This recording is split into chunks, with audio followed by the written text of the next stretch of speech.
ఇది మనం చూస్తున్నది ప్రధాన వేదిక.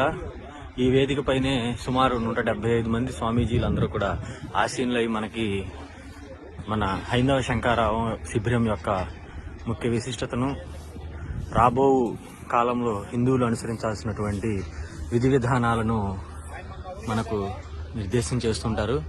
ఇది ఎదురు స్టేజు. పూర్తిగా మొత్తం కూడా పండగ వాతావరణం నెలకొంది కేసరపల్లి హైందవ శంకరావ శిబిరం వద్ద.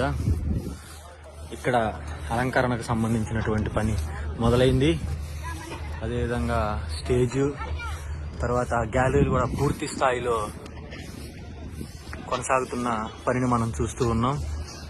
ఈ హైందవ శంకరావానికి లక్షలాదిగా హిందూ బంధువులందరూ కూడా తరలివచ్చి ఈ కార్యక్రమాన్ని జయప్రదం చేయవలసిందిగా మనస్ఫూర్తిగా కోరుకుంటున్నాం.